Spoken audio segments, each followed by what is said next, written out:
Hello there, this is the Bible of Soccer, not soccer, and in this video we're going to talk about the match Argentina 1, Brazil 0, Copa America 2021 final, and about how beautiful this ball looks like. I remind you that I'm going here with no teleprompter, no guidelines, no master edition, recording everything from my cell phone, and I speak like this a little bit slow so I can just don't lose my train of thought. Okay, so we're going to talk about the match between Argentina and Brazil for the Copa America's final, and about the tactical move for Scaloni, Argentina's coach, and about some mistakes that Tite did. That's what it cost him to lose the match. Okay, so we're going to talk first about Brazil. Okay, that we already have a match preview where we talked a little bit how this team played. Okay, so we were saying that they play like this, right? This is their formation, and they did the same in this match. They went out with Ederson, okay, Danilo and Lodi, Marquinhos, Santiago Silva, Casemiro, Fred, Everton, and Paquetá, Richarlison, and Neymar. Okay, let's just put them here so we can do Argentina on the other side. Okay, and one of the, I don't know if mistakes, but one of the things that call the attention in this team is that maybe Ederson could have stayed on the bench this time, because Ederson in reality, okay, he's a good keeper, but basically his main attribute is that he's good with long pass, right, and with his feet a little bit to start the attacking from the back. Okay, but in Brazil, every player pretty much, maybe it's an stereotype, but even the players, the central backs, who are maybe the one with less game in the feet, less talented, okay, going out with the feet, they still have some playing to go out and start the attacking. So maybe Alisson was better because he's keep just the net safer than Ederson in a defensive way. In an attacking way, yes, Ederson is better, but this is a final match. Argentina in reality, they're not really a very aggressive attacking team. They're more like try to keep their net in zero and then see how they score with Messi and Lautaro Martinez. We saw that in pretty much all the matches in this tournament, that they score in on the first half and then they just try to keep that advantage. Okay, so maybe that was one of the first things that called the attention. So just let's try to put here number one kind of mistake from Tite. Okay, about the central back, we already said before, I think in the preview, the match preview, that Marquinhos he has a little bit of long pass at ground level. So in reality, Thiago Silva can be like the one that is less talented there just with the foot, but in defensive he's okay, right? Okay, then we talked also about the two side backs that they are more defensive. Okay, like Emerson is more offensive, and maybe because Argentina tend to stay on the back, like more in a defensive look to see what happens. Maybe he could have played with Emerson here and Danilo here, but at least play with Alexandro. He plays with Lodi. We think here that between those four, okay, Emerson, Danilo, Alexandro and Lodi. Okay, if he doesn't want to play with Emerson, just to stay very defensive, or more defensive, not very, but more defensive. Okay, he doesn't play with Emerson, but at least play with Alexandro here, because I think he's better than Lodi. Okay, but basically that's how it started. Then let's talk about Argentina. Okay, Argentina has been playing the Qatar 2022 qualifiers mainly by using this formation 4-3-2-1. Okay, in reality it's like 4-3-3. Most people say it's 4-3-3. Okay, but it's a 4-3-2-1, and sometimes in this tournament they have played like that, and even when they don't straight play like this, they go like this in some passages of the match. Okay, because in reality this formation, this is the real and truly Scaloni, their coach. Okay, but what happened in this match? They come out a little bit different. Okay, actually one of the few times that okay, let's come back one moment. One of the few times that Scaloni used a 4-4-2 transitional, but 4-4-2. But let's talk a little bit about that. Let's just talk about the players a little bit. Okay, usually when we talk about tactics, sometimes players are not relevant, but in this case they are. Actually with Scaloni, the players are always kind of relevant, because here he plays with this formation that, if you look, is basically he's protecting the net, right? A lot of people here, then less people, and then less people attacking. But what he does is that, okay, he plays Lautaro, it plays Messi, he can place Nicolas Gonzalez or Di Maria. Sometimes he can put Nicolas Gonzalez here and Di Maria here. So he has in the formation looks defensive, but he used four strikers, kind of. Okay, so names are very important in this system, because the team can look very defensive, but when we read the names, okay, a lot of people can go to the attack. Okay, but let's talk about these names just to take that out of the way.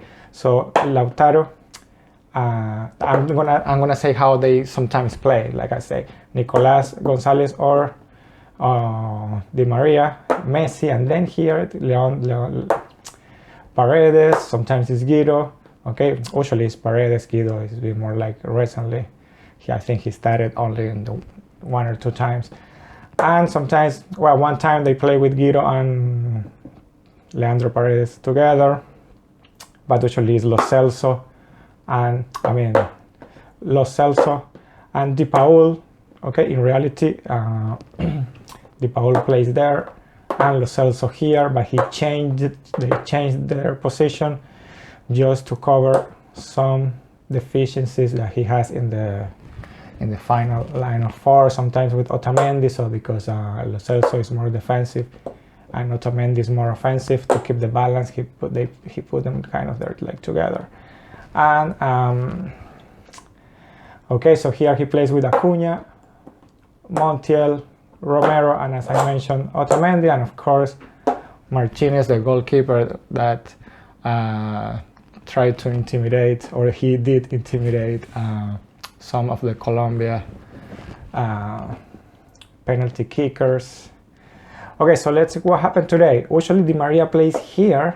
Okay, we say sometimes he plays here, but usually here, and he plays only with 3 strikers. So what he did today, it was just do a 4-4-2. Okay, a little bit different than usually. Okay, with Messi here and Lautaro here and Di Maria here, so mainly 3 strikers. But this was this change, it was what gave him to Scaloni the goal. Why? Because they were playing in defensive 4-4-2 and in attacking 4-3-3. okay, doing that transition that I just did. So what happens? They started 4-4-2 in the beginning, and Fred, because Di Maria was there, Fred was taking care of Di Maria, okay? But then, in one of the transitions, when they went 4-3-3, okay, Di Maria, of course, escaped Fred, and that's when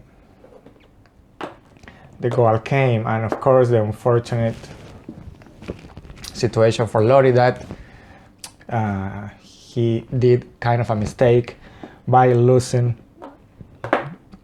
Di Maria, right? Okay, but basically what happened in the goal, it was that Fred was in charge of Di Maria, and apparently when they did the transition, the responsibilities were not clear, and that's why he was going alone. That's why I don't blame Lodi, even though the started it should have been Alexandro if he wanted to play really more defensive. But what we suggested, it was to go with Danilo here and Emerson here from the beginning, since the beginning. And then pretty much that's what happened in all the game. Okay, then Brazil did some changes, of course, some subs to try to revert the situation. Okay, so what we say during the match preview, we said that the weak point for Argentina, it was if Otamendi will play here. Why? Because he will be the less defensive from all four, but he plays because he's good at scoring goals, and maybe in this case, because it was a final, is the more experienced player in the last line, so probably that's why he also started and played all the match. Okay, but we say if Otamendi plays, that's going to be my weak point if we talk about players, and tactically the weak point is going to be whenever these two side backs come out. Sometimes Otamendi go with one of them, we have to attack them here, okay, because this is where Argentina is weak. When the line of four is not complete, they're kind of a disaster there. That's how they have received most of the goals. Okay, and we saw in this match, we observed that these two were coming out actually more than usual. Why they went to attack more than usual? Because Brazil was playing with very defensive, and we already say about the weak points here, and all the attacks were concentrated more like in the middle, through the middle with Brazil, Neymar and Richarlison. Okay, but let's continue, because what happened first, we noticed that, or again, because we say this in the match preview, all the attack were concentrated with Richarlison and Neymar, pretty much like always, but they don't attack in the weak points. So what we suggested during the match preview, it was just to send Richarlison and Neymar there, because they have more powerful attack, and maybe send here, switch with Everton and Paquetá. But they could have done also straight away, just put everybody there, all four of them, and try to attack there, and try to make Argentina to go there. Okay, and then either go through the weak point or with a surprise attack to the other side, but that didn't happen. Okay, but more, so another mistake, right? They didn't attack through Otamendi, and they didn't switch, which tactically it was what they had to do. So we have the goalkeeper, the Otamendi, they didn't attack really through there, they didn't switch. Also, it was Alexandro, the one who it probably had to be the started. Then we have Fred losing Di Maria when they scored the goal. So we have there are like 5 mistakes. Okay, some of them maybe they're only half mistakes from Tite and half from the players, but we're just counting. And then maybe the biggest mistake, the biggest tactical mistake, okay, I mean, this one is already a big one, not sending Neymar and Richarlison there, but there is even one bigger one when the substitutions. What happened with the subs? Danilo stays there, and then they took out, for example, Lodi, and Emerson came in. Emerson, and then Fred went out. That's why they changed Fred, because he wasn't one of the mistakes. Usually Fred stays all the match, but in this case, Fred was out and Roberto Firmino was in. Of course, yes. Also, Roberto Firmino is more offensive. So yes, maybe it makes sense, but usually Fred is not replaced. And also Vinicius Jr. entered, and they were trying to attack here with Richarlison, Neymar, Vinicius Jr.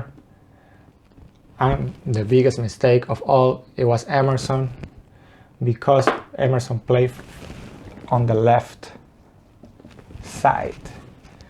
Okay, I don't follow Brazilian team so much, or Brazilian, let's say the Brasileirão, the league, their league.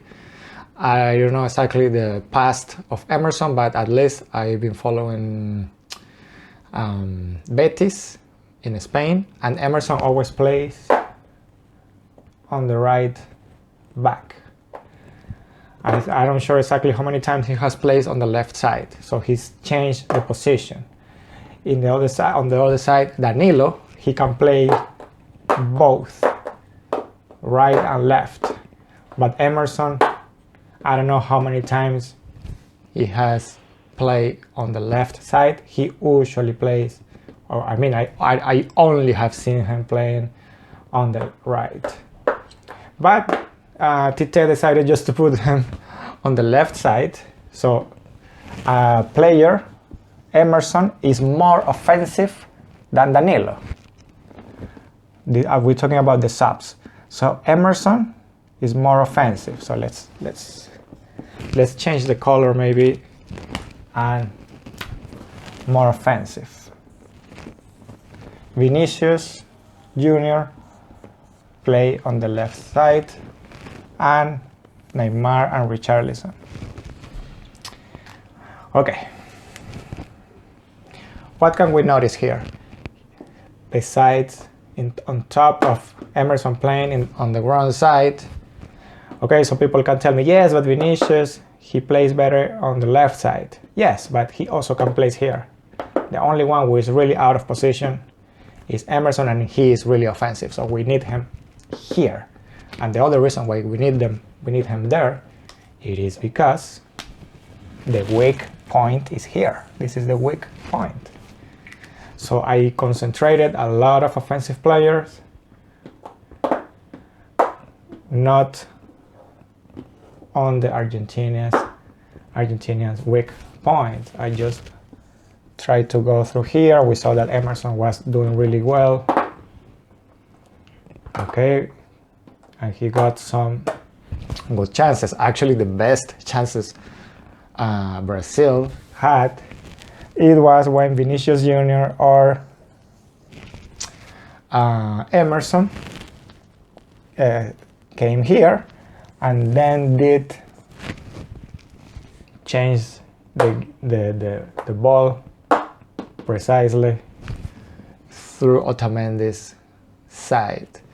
Okay, the goalkeeper Martinez, I think he stopped a couple of good shots, and they also missed some others. But at the end, I think most of the dangerous approximations from Brazil were on the Otamendi's zone in this area. Okay, so the mistake was attacking, concentrated all these people on the left. They had to go to the right and go straight for Otamendi and try to score more in a more comfortable way, you know, the hard way, like doing it like here. Okay, so that's pretty much everything. So we have another 6, the substitutions. They placed, or Tite placed the subs on the ground side.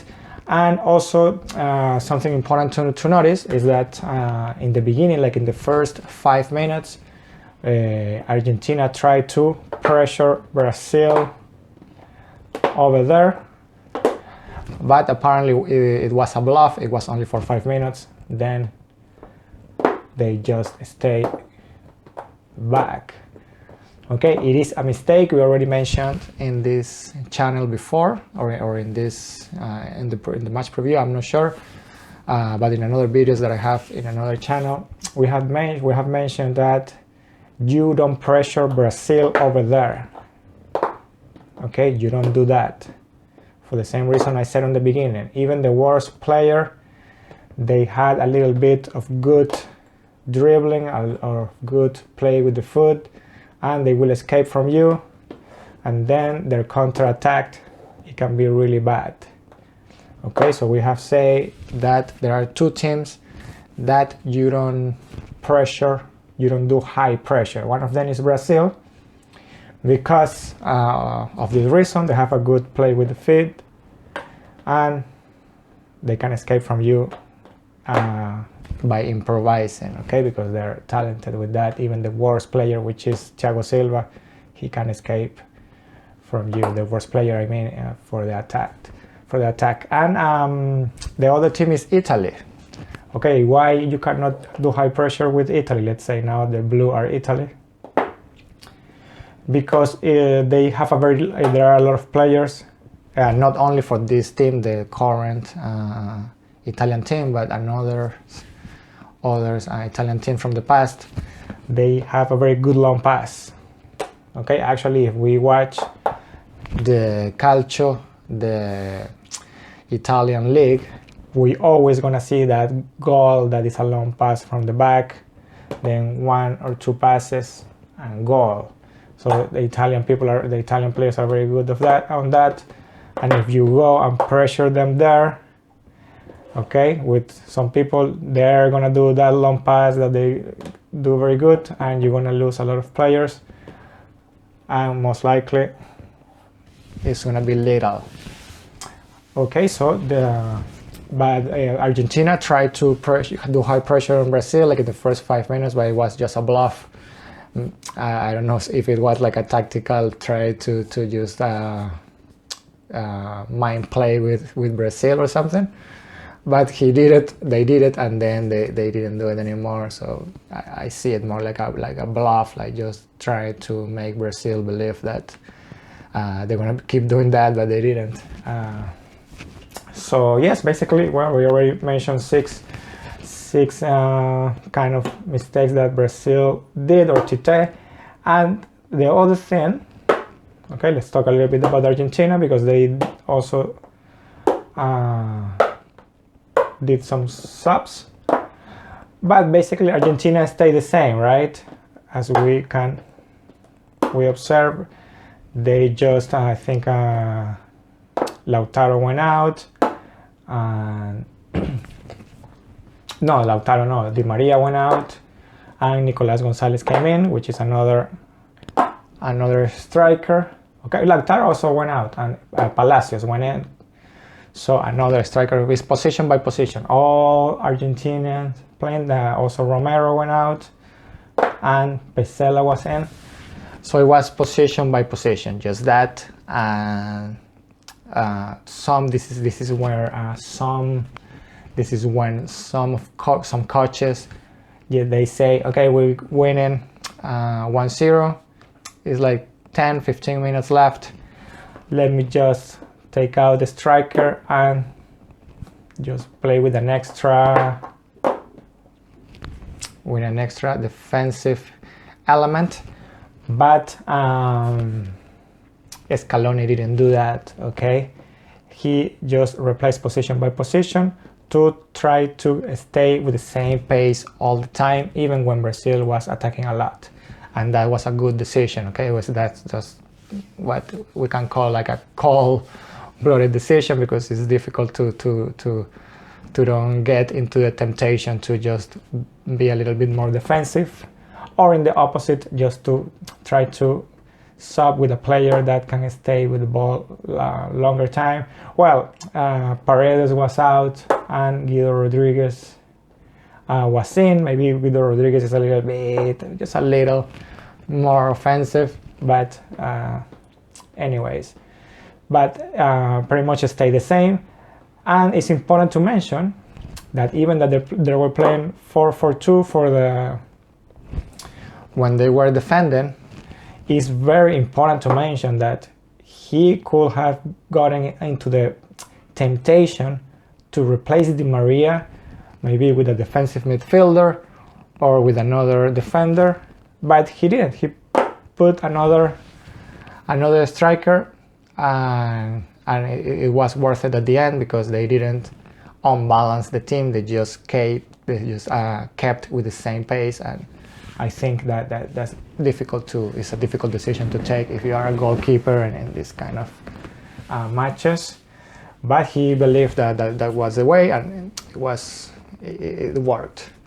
Okay, so that's gonna be all the review for this final match. If you like this video, give me a like, thumbs up. You can share this video too, so more people can know all these 6 mistakes and how Argentina was playing. And Brazil, see what happened with Brazil now, right? Because they were playing at home, and let's see if the coach is going to stay or something. They are very, they try to always demand the best for the team. They always want to be champions, right? So maybe let's see what happens, if he's going to stay or not. And of course, if you haven't subscribed to the channel, just you can do it now, so you won't miss my next video, or my next if eventually I will come out with some live stream or something. So you can do that. And now it says goodbye to you, the Bible of soccer, not soccer.